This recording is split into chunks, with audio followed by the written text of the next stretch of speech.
या ठिकाणी गिरीश भाऊ महाजन साहेब यांचा फोन आहे. हा भाऊ.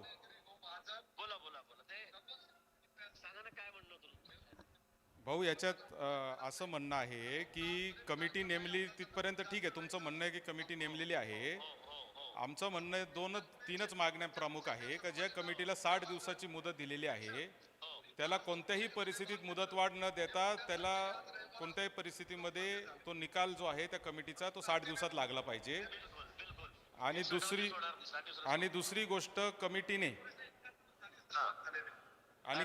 दुसरं आमची मागणी अशी आहे की कमिटीने फक्त तांत्रिक मुद्दे न तपासता जनभावनेचा पण विचार केला पाहिजे. बरोबर आहे. या दोन मागण्या आहेत भाऊ, तर तुम्ही सांगा काय करायचं. नक्की त्याचा 100% विचार होईल. मी मुख्यमंत्री महोदयांना पुन्हा सांगतो, कमिटीला सांगतो 60 दिवसातच निकाल द्यायचा आहे. सगळा काय असेल नसेल अहवाल द्यायचा आपला. हो, काय अडचण नाही. जनसुनवाई झाली पाहिजे भाऊ. कमिटी गावोगाव तालुक्यात आली पाहिजे. नक्की नक्की आपण तसंही कमिटीला सांगतो मी, सगळं आपलं ऐकून घेतील. मी समितीशी बोलून घेतो, मुख्यमंत्री महोदयांशी बोललेलो आहे, त्यांची परवानगी घेतली त्याच्याशी बोलायला. भाऊ आता मला सीएम साहेबांचा पण काल रात्री फोन होता, त्यांचं पण म्हणणं तेच आहे. पण तुम्ही हे थोडंसं तुमच्या प्रशासनाला सांगा की आम्हाला लेखी देऊन टाका की जनसुनवाई होईल आणि 60 दिवसाची मुदतवाढ देणार नाही, अशा दोन गोष्टी आम्हाला लेखी देऊन टाकायला सांगा.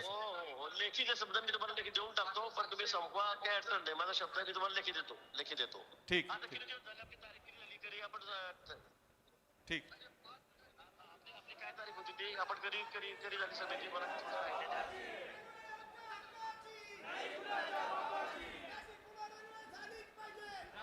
मंत्री गिरीश भाऊ महाजन आणि सीएम साहेबांचा मेसेज होता आणि त्यांचं म्हणणं आहे की कमिटी आम्हाला नेमलेली आहे, मग आता आंदोलन तुम्ही का करताय. तर आम्ही त्यांना हे सांगितलंय की हे आंदोलन जनभावना तुमच्यापर्यंत पोहोचवण्यासाठी आहे. कमिटी कोणत्याही परिस्थितीमध्ये 60 दिवसापेक्षा जास्त त्याला मुदतवाढ मिळणार नाही याची जबाबदारी सरकारने घेतली पाहिजे. आणि दुसरी गोष्ट म्हणजे कमिटी फक्त तांत्रिक मुद्दे न तपासता कमिटीने तालुक्यामध्ये येऊन जनभावनेचा देखील विचार केला पाहिजे. या दोन मागण्या आपल्या आहेत. गिरीश भाऊंना सांगितले की प्रशासनाने तसं लेखी द्यावं.